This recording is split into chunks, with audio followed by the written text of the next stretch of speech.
महाराष्ट्राच्या राजकारणातून आलेली सगळ्यात मोठी धक्कादायक बातमी मित्रांनो, अजितदादांच्या अपघाताबाबत रोहित पवारांनी सांगितली थेट महत्वाची 3 नावं.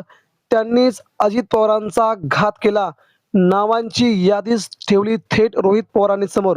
मित्रांनो, महाराष्ट्राच्या राजकारणाला हादरवणारी आणि आताच्या घडीची राज्याचं राजकारण अतिशय वेगळ्या बाजूला घेऊन जाणारी सगळ्यात मोठी अपडेट. नेमकं काय घडलंय? अजित पवारांचा मृत्यू कसा झाला? या सगळ्या बातम्यांना आपण मित्रांनो सविस्तर बघूया.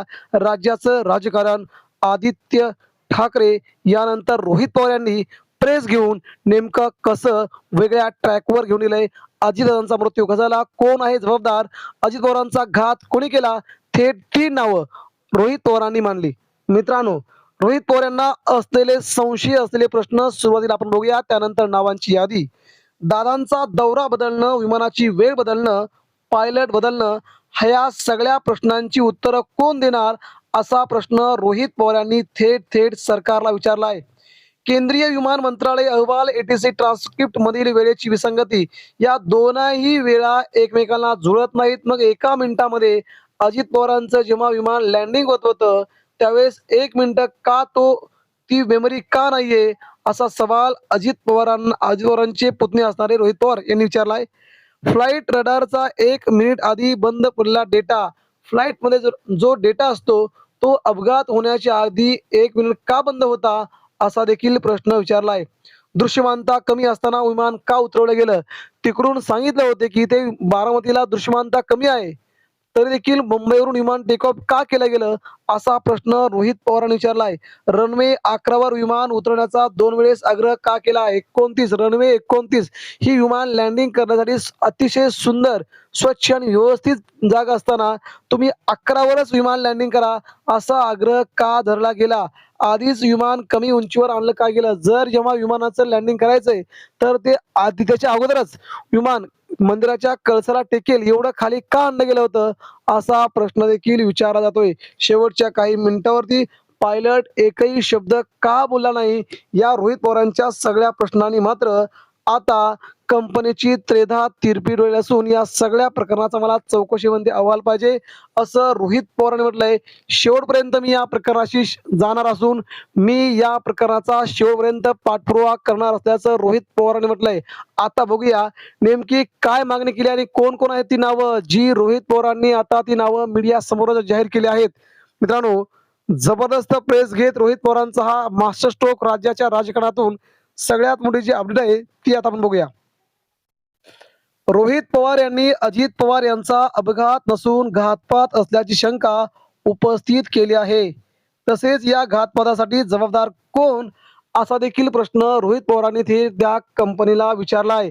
कंपनी मात्र यावरती शब्दही बोलायला तयार नाही.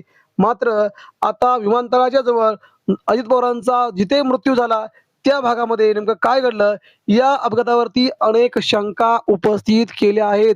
अजित पवारांच्या पक्षाचे काही आमदार असतील, काही मंत्री असतील आणि अजित पवारांच्या परिवारातील रोहित पवार यांनी आता शंकांची मालिकाच अगदी समोर टाकलेली आहे. त्यानंतर आज आमदार रोहित पवार यांनी पत्रकार परिषद घेत अपघातावरती भाष्य केलं.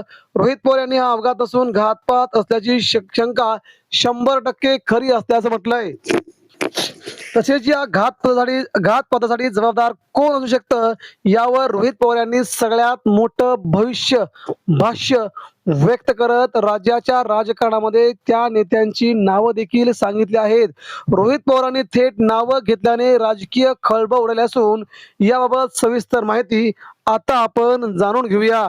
या तिघांवरती रोहित पवारांना शंका नव्हे तर 100% यांनीच दादांचा गेम केल्याची शक्यता रोहित पवारांनी थेट मांडल्यामुळे राज्याचं राजकारण आता मात्र वेगळ्याच वळणावरती गेल्याची जोरदार चर्चा महाराष्ट्रावर सुरू झाली आहे. रोहित पवार यांनी म्हटले की हा अपघात होता की घातपात होता असा प्रश्न तुम्ही केला. सर्वांची शंका आहे, माझी शंका आहे, संपूर्ण महाराष्ट्राची शंका आहे की अजित पवारांचा अपघात नसून अजित पवारांचा घात झालेला आहे असं थेट त्यांनी म्हटलंय. आजच्या सादरीकरणावरून त्यांनी सांगितलं की मी प्रत्येक गोष्ट सांगितली, एक एक गोष्ट घडली, कशी घडली, कुणाचं विमान होतं, ती सर्व माहिती तुम्हाला दिली. कुणावर शंका घेतोय असं नाही, मी फक्त वस्तुस्थिती सांगितली. याबाबत रोहित पवारांनी 3 माणसांना, 3 लोकांना त्यांनी दोषी ठरवलेलं आहे. त्यामध्ये पहिलं नाव रोहित पवारांनी घेतलंय. व्ही-एस-आर विमान कंपनी ज्यांची आहे त्यांनी हा अपघात घडवून आणल्याचा संशय आता रोहित पवारांनी मानलाय. एरो कंपनी आणि कपूर नावाचा पायलट यावर आमची शंका. या तिघांनीच दादांचा राजकीय करेक्ट कार्यक्रम केला आहे आणि दादा आज आपल्यामध्ये नाहीत असं सगळं घडवून आणलंय. सर्व चर्चांती ऑरो कंपनी नावाच्या व्ही-एस-आरचं विमान हायर केलं होतं. सहकारी जी-आर नुसार घेतलं होतं.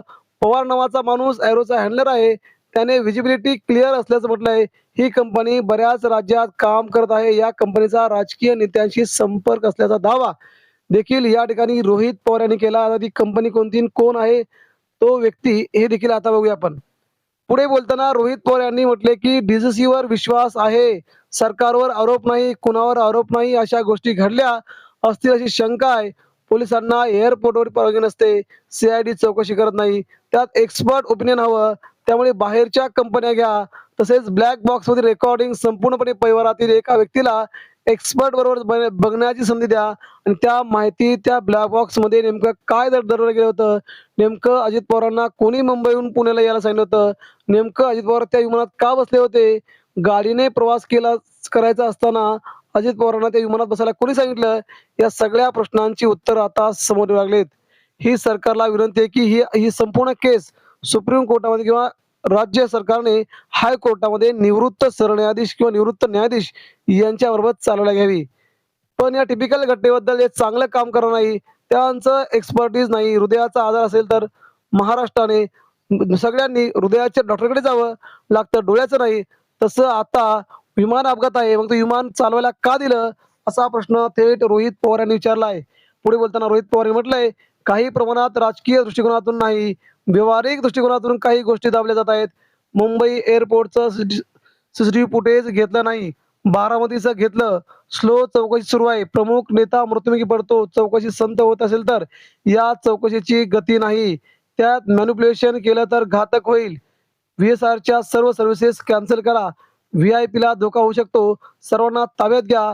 अशी मागणी रोहित पवार यांनी थेट केंद्र सरकारकडे केली.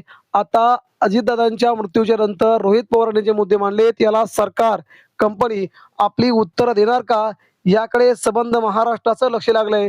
परंतु सध्या मात्र महाराष्ट्राने आपला दादा गमावलाय. आपले दादा आज आपल्यामध्ये हयात नाहीत. मग दादांचा करेक्ट कार्यक्रम कोणी केलाय का असा प्रश्न सध्या विचारला जातोय. परंतु ही गोष्ट महाराष्ट्रासाठी लाजिरवाणी आहे की आपलाच माणूस आज आपल्यात नसताना सगळीकडे मात्र किती लोक आनंदाने फिरतायत. मित्रांनो, या सगळ्या घडामोडींवरती आपणास काय वाटतंय. अजित पवार यांच्या अपघाताविषयी दादांचा अपघात होता की घातपात होता याबद्दल आपलं स्पष्ट मत काय आहे. आपण देखील आपल्या प्रतिक्रिया आमच्यापर्यंत पोहोचवा. महाराष्ट्राने आपला नेता गमावलाय, परंतु घातपात की घात केला याबद्दल सर्वांना शंका आहे. या शंकेबद्दल आपण आपली प्रतिक्रिया आमच्यापर्यंत पोहोचवा.